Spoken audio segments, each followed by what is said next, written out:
تو اب تو میرے بچے بچیاں، یہ نئی نسل، اسے خبر ہی کوئی نہیں ہے کہ دنیا میں آئے کیوں ہیں،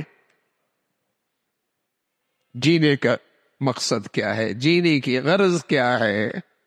صبح سے لے کر شام تک، شام سے لے کر صبح تک، یہ زندگی کی رات دن بہت تیزی سے گزر رہے ہیں، لیکن بدقسمتی ہے آج کے اس انسان کے سامنے جینے کی غرض ہی کوئی نہیں۔ کیوں جی رہا؟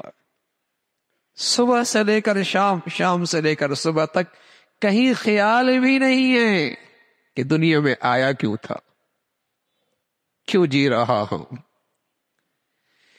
اگر اسی دنیا کی خوشحالی کا نام کامیابی ہے تو پھر قارون بہت کامیاب ہے۔ بلال کو آپ کس نقشے میں دیکھیں گے؟ قابل رشک وہ ہے جس کے پاس کل کا ذخیرہ بہت ہے، جس کی صبح اور شام، جس کے رات اور دن یوں گزر رہے کہ آخرت کا ذخیرہ بہت اکٹھا کر رہا، یہ قابل رشک ہے، چاہے کوٹھی میں رہے، چاہے جھونپڑی میں رہے، چاہے زرق برق لباس پہنے، چاہے پیوند شدہ لباس ہو، چاہے اس کے گھر میں خوشحالی ہو، چاہے اس کے دسترخوان پہ فاقے ہو، لیکن اگر ذخیرہ آخرت اکٹھا کر رہا ہے، قابل رشک ہے، قابل رشک ہے۔ چاہے وہ عبد الرحمن بن عوف ہے، جس کی خوشحالی کیسی کہ اتنی لمبی اس کے سواریوں کی، اونٹوں کی قطار لگتی کہ حد نظر تک سامان تجارت آ رہا ہوتا، اور چاہے بلال ہیں جن کے گھر میں فاقے فاقے ہیں، لیکن اللہ کیا کہہ رہا؟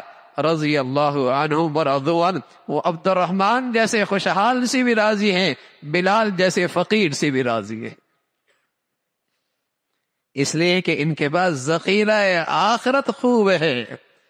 تو میرے عزیزو، دنیا میں کیوں آئے ہیں؟ کل کا ذخیرہ اکٹھا کرنے کے لیے۔ اور جس خوش نصیب کو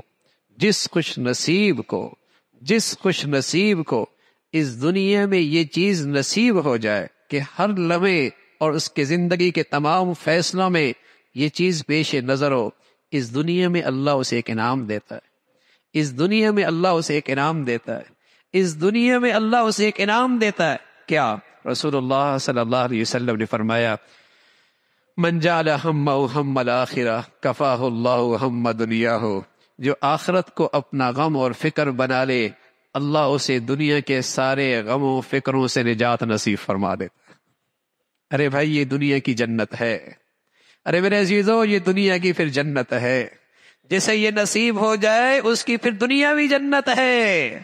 رسول اللہ صلی اللہ علیہ وسلم نے فرمایا، جس خوش نصیب کو یہ نصیب ہو جائے کہ زندگی کی ہر لمحے، ہر گھڑی، ہر فیصلے میں آخرت سامنے اور پیش نظر ہو، کیا انعام ملتا ہے اس دنیا میں؟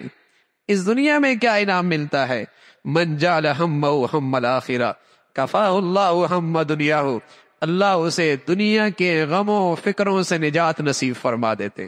حکیم الامہ تھانوی رحمۃ اللہ علیہ ایک بات فرمایا کرتے تھے، فرمایا کسی کو اپنا حسن، کسی کو اپنی بیماری، کسی کو اپنا فقر، کسی کو دنیا کی اور پریشانی کھائی جا رہی ہے اور اسے غم کھایا جا رہا ہے، یقین کر لے اسے کل کی غم کی ہوا بھی نہیں لگی، کل کی غم کی اسے ہوا بھی نہیں لگی، اس لیے کہ ایسا نہیں ہو سکتا دنیا کا غم اور دنیا کا غم دونوں اکٹھے ہو جائیں، ہو نہیں سکتا۔ اللہ کے رسول نے بتایا ہے یہ انعام صاحب ایمان کو ملتا ہے اس دنیا میں اگر اس کا کل کا غم اور کل کی فکر صحت مند ہو جائے۔ اللہ رب العزت بھائی ہم سب کو بھی جینے کی غرض، جینے کا مقصد اور اس کا دھیان نصیب فرما دے۔ آخر دعوانا ان الحمد للہ رب العالمین۔